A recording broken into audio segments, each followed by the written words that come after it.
Allahu Allahu Allahu Allah Allahu Allah.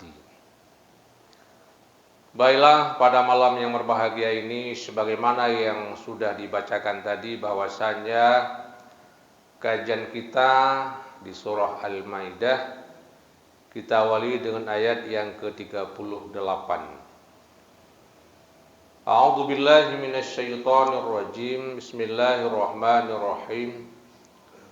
Was-sariqu was-sariqatu faqta'u aydiyahuma jazaa'an bima kasaba nakalan minallah wallahu azizun hakim.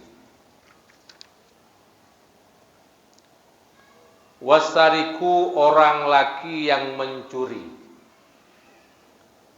Was-sariqatu, orang perempuan yang mencuri. Faqta'u aydiyahuma, maka potonglah akan tangan keduanya. Jadi siapa saja yang mencuri, hukum Islam adalah kita potong tangannya, baik laki-laki ataupun perempuan. Di sini timbul satu pertanyaan, Bapak Ibu sekalian. Ketika Allah berfirman tentang masalah pencurian, Allah awali dengan wasariku, yaitu orang laki yang mencuri dan perempuan yang mencuri. Kenapa diawali dengan wasariku, orang laki yang mencuri? Karena dalam masalah pencurian, korupsi, merampok dan lain sebagainya, ini lebih mendominasi orang laki-laki. Ada ayat yang lain dalam masalah perzinahan. Wazaniyatu wazani, orang perempuan yang berzina, orang laki yang berzina, maka cambuklah dengan 100 kali. Jadi Bapak Ibu sekalian, kalau masalah perzinahan ini lebih mendominasi orang perempuan, para wanita. Makanya terjadi kemaksiatan ada dua. Yang pertama faktor N dan K, faktor niat dan kesempatan. Jadi niat yang terjadi pada orang laki-laki untuk berbuat zina gara-gara penampakan aurat dari para wanita. Di sini maka Allah mengawali dengan wazaniyatu wazani, orang perempuan yang berzina, orang laki yang berzina, fajliduhuma mi'ata marrah, maka cambuklah keduanya dengan 100 kali. Artinya apabila kedua ini adalah orang-orang yang belum kawin, masih remaja. Ketika dia sudah kawin, maka hukumannya adalah rajam, yaitu bunuh sampai mati. Jadi kalau masalah pencurian, perampokan dan lain sebagainya, ini lebih mendominasi orang laki-laki, maka Allah awali dengan wasariku, orang laki yang mencuri, orang perempuan yang mencuri, faqta'u aydiyahuma, maka potonglah tangan kedua-duanya. Jadi Bapak Ibu sekalian, ini potong juga dengan khilaf. Ketika dia pertama mencuri, kita potong tangan kanan. Ketika dia mau ulangi lagi, kita potong kaki kiri. Dia mau ulangi lagi, kita potong tangan kiri. Dia ulangi lagi, kita potong kaki kanan. Jadi seperti itu dalam masalah potong tangan apabila terjadi pencurian. Tanya berapa yang dia curi? Adalah 1/4 dinar. 1/4 dinar. Itu sudah wajib kita potong tangan. Berapa 1/4 dinar? Nah, saya ini kurang paham tentang uang ya. Tapi 1/4 dinar maka lebih banyak. Ini wajib kita potong tangan Bapak Ibu sekalian. Jazaa'an bima kasaba nakalam minallah. Itu sebagai pembalasan dengan apa yang telah ia usahakan, yang telah ia kerjakan, dan sebagai siksaan bagi keduanya laki perempuan daripada Allah Subhanahu wa taala. Wallahu adidun hakim. Allah Maha tinggi atas segala urusannya, lagi Maha bijaksana pada segala ciptaannya. Jadi Bapak Ibu sekalian, menjadi hukum kepada kita pada hari ini hakim ketika ada saksi-saksi yang bersaksi kepada perbuatan pencurian itu, hukumnya adalah potong tangan kepada siapapun. Sehingga di sini Nabi Muhammad SAW bersabda, "Lau kana Fatimah binti Muhammad sarakat la qata'tu yadaha." Andai kata Fatimah binti Muhammad mencuri, aku yang akan memotong tangannya. Jadi siapapun, apakah dia anak presiden, anak gubernur, siapapun yang korupsi, siapapun yang mencuri, akan dipotong tangan oleh Islam. Nabi dengan jelas mengatakan tidak membeda-bedakan antara anak rakyat dengan anak pejabat. Saya ulangi, lau kanat Fatimah binti Muhammad sarakat la qata'tu yadaha. Andai kata Fatimah binti Muhammad mencuri, saya langsung yang akan memotong tangannya. Itu tegas kata Nabi Muhammad SAW. Namun Bapak yang berbahagia, faman taba min ba'di dzulmi, maka siapa saja yang bertobat setelah dia membuat kezaliman. Kezalimannya apa? Setelah dia mencuri lalu dia bertobat kepada Allah Subhanahu wa taala. Raja'a anis sirqati, dia rujuk daripada pencurian, tidak mau lagi. Dia istighfar kepada Allah Subhanahu wa taala, dia menyesal dan tidak mau lagi perbuatan itu. Wa aslaha, lalu dia berbuat baik dengan berbagai macam kebaikan. Dia solat berjamaah, dia bersedekah, dia berzikir, dia membaca Al-Quran, dan semuanya yang namanya amal baik dia lakukan. Setelah dia menyesal, dia beristighfar, kemudian diiringi dengan bermacam amal soleh. Apa kata Allah? Fa innallaha yatubu alaihi, maka bahwa sungguh Allah Subhanahu wa taala akan menerima taubatnya. Kenapa? Innallaha ghafurur rahim, sesungguhnya Allah itu Maha Pengampun lagi Maha Penyayang. Jadi ketika dia bertobat, Allah menerima taubatnya. Di sini Bapak Ibu sekalian ada catatan. Apa catatannya? Fi' ta'biri, pada ta'bir bihada dengan ini ma taqaddama, barang yang telah dahulu Bapak Ibu sekalian, fala yasqutu bi taubati haqqul adami, maka tidak gugur dengan taubatnya itu akan hak anak Adam. Apanya hak anak Adam? Minal qat'i wa raddil mali, daripada potong tangan dan mengembalikan harta. Jadi ketika dia bertobat kepada Allah, maka Allah menerima taubatnya. Tetapi di sini ada yang namanya hak adami. Apa hanya hak adami? Potong tangan. Walaupun dia bertobat, tetap potong tangan. Dan dia wajib mengembalikan harta. Jadi taubatnya tak cukup dengan istighfar. Istighfar, taubat kepada Allah, tapi di sini ada hak adami. Sama halnya dengan hak Allah. Hak Allah misalnya apa? Kita tidak membayar zakat ketika tiba hul dan nasab. Kita tidak berpuasa. Kita tidak sholat. Taubatnya apa? Yang pertama istighfar kepada Allah. Kita menyesal atas perbuatan yang sudah kita lakukan.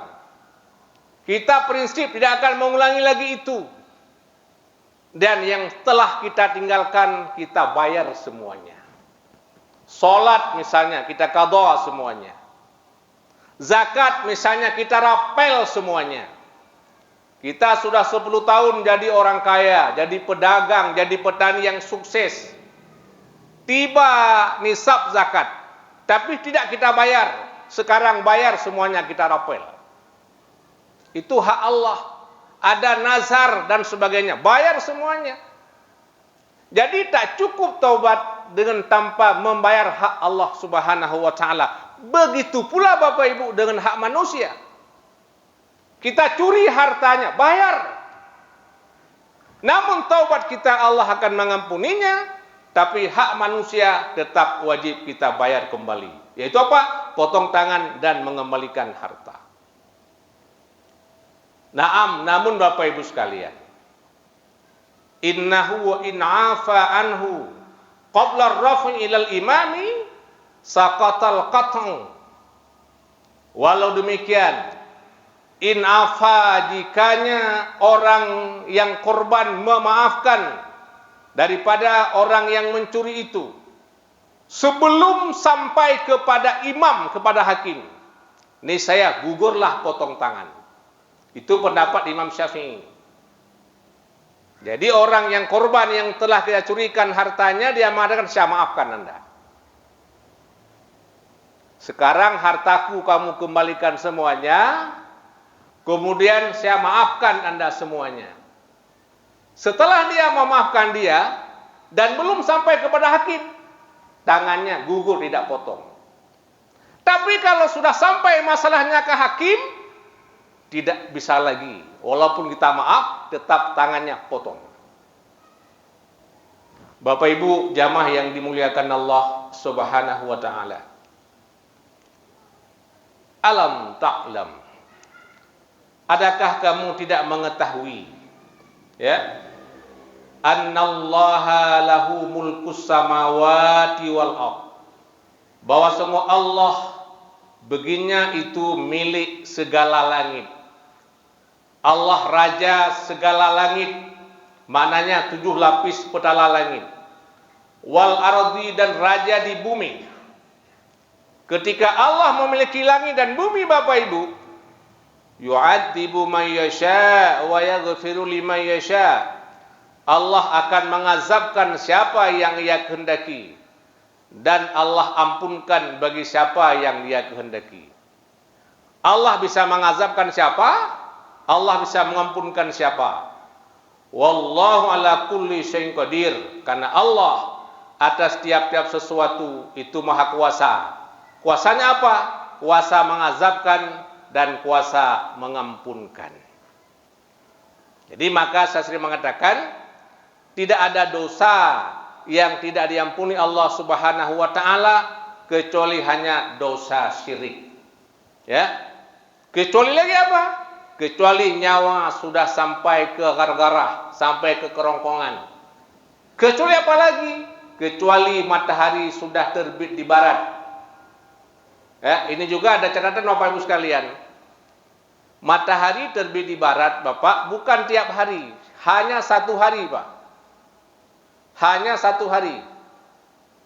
Ketika kita bangun pagi, ya, matahari terbit di barat, Pak. Sampai ke mana? Sampai ke tengah. Sampai ke rembung matahari. Ketika sampai ke tengah, kemudian matahari tenggelam ke barat lagi. Jadi cuma 1 hari. Besoknya seperti biasa. Jadi kadang-kadang ada orang yang tidur, ada orang yang nggak tahu itu kejadiannya. Jadi bukan besoknya juga seperti itu, Bapak sekalian. 1 hari terbit di barat, sampai ke rembung matahari, kemudian tenggelam lagi ke barat, dan itulah seperti biasanya. Bapak Ibu yang dimuliakan Allah Subhanahu wa taala, Allah Maha Kuasa atas segala-galanya. Ya ayyuhar rasul, wahai rasul. Ini Allah berfirman kepada Nabi kita Muhammad sallallahu alaihi wasallam ketika terjadi ulah daripada orang-orang munafik.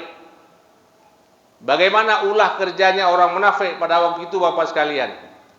Wahai Rasul, la yahzunkal ladzi yusari'unal fil kufri.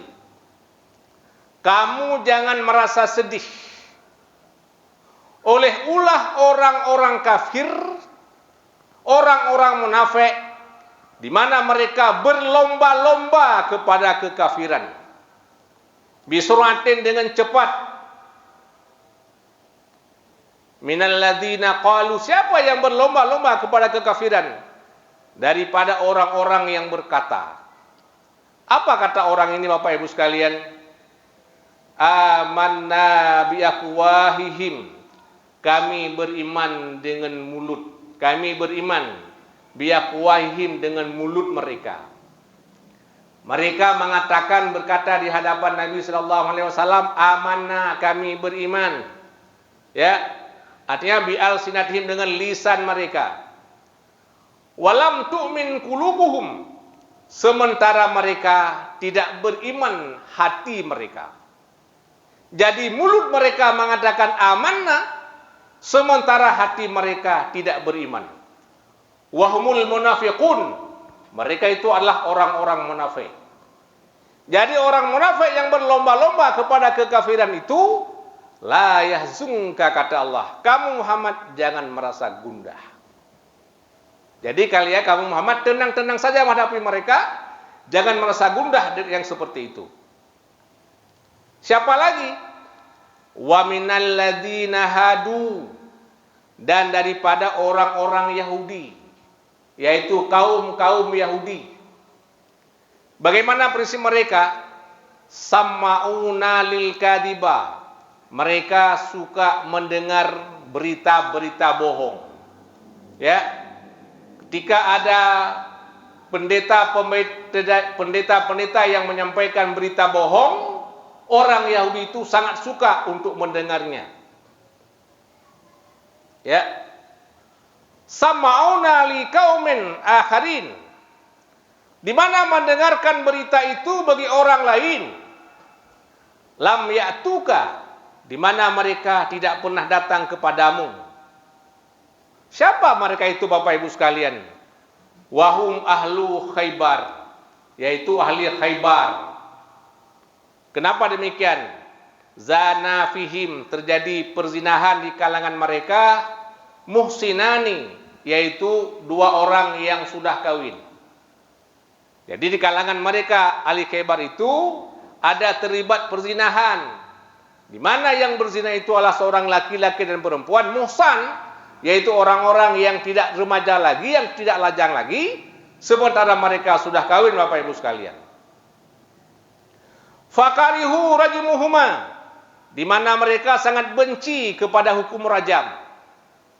Mereka benci kepada hukum rajam yang akan ditegakkan oleh Nabi sallallahu alaihi wasallam.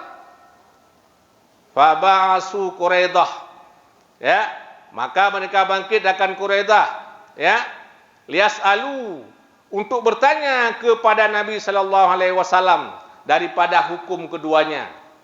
Ketika itu Bapak Ibu sekalian, Nabi membuka kitab Taurat. Ya, Nabi tidak membuka Quran, Nabi membuka kitab Taurat. Ternyata di dalam kitab Taurat itu ada satu ayat yang mengandung tentang masalah rajam. Maka mereka pun pada hari itu Nabi putuskan untuk rajam, bunuh kedua-duanya. Bapak sekalian jamaah yang dimuliakan Allah Subhanahu wa taala, yuharrifunal kalimah, di mana orang Yahudi itu merubah akan kalimat-kalimat Allah, akan firman-firman Allah. Alladzi fit Taurati, yang ada dalam kitab Taurat. Apa itu? Ka ayatir rajam, seperti ayat rajam. Makanya ayat rajam dalam Taurat mereka rubah, mereka ganti dengan yang lain. Jadi Bapak Ibu sekalian, ayat rajam itu bukan cuma di Al-Quran, tapi sudah ada dalam kitab Taurat, di mana mereka merubahnya. Min ba'di mawadhi'ih, daripada tempatnya. Artinya, pada tempat yang telah diletakkan Allah Subhanahu wa taala, yubaddilunahu, mereka menggantikan dengan yang lain. Ini kerjanya tokoh-tokoh daripada orang Yahudi. Yaquluna, di mana mereka mengatakan, ini kata-kata daripada ulama-ulama orang Yahudi. Apa kata mereka kepada umatnya pada waktu itu? In utitum haza fakhuduhu. Apabila diberikan kepadamu ini, apabila ini diberikan kepadamu, artinya hukum yang telah dirubah, hukum jilid dan hukum-hukum yang lain, fakhduhu, maka terimalah. Jadi kalau Taurat yang diajukan kepadamu yang sudah dirubah, terimalah. Wa illam ya'tuhu, dan jika tidak didatangkan akan ini yang telah kami robah-robah, fahdharuhu, maka hindarilah. Itu kata tokoh-tokoh Yahudi. Jadi mereka sudah merubah kitabnya itu, termasuk di dalamnya adalah ayat yang menyangkut dengan rajam. Namun apa kata Allah? Wa may yuridillahu fitnatahu falan tamlika lahu minallahi syai'a. Maka siapa saja yang Allah kehendaki akan kesesatan, ya, Allah menghendaki ia menjadi orang-orang yang sesat, maka tidak ada orang yang dapat membelanya, menghilanya daripada Allah akan sesuatu. Ulaikal ladzi, mereka itu adalah orang-orang di mana Allah tidak menghendaki ayyutahhira qulubahum, untuk menyucikan akan hati mereka, minal kufri, daripada kekafirannya. Di Allah tidak menghendaki untuk membersihkan akan hati mereka daripada kekafiran. Lahum fid dunya khizyum wa lahum fil akhirati adzabun adzim. Bagi mereka mendapat kehinaan di dalam dunia, dan bagi mereka mendapat azab yang sangat pedih nanti pada hari kiamat. Terima kasih.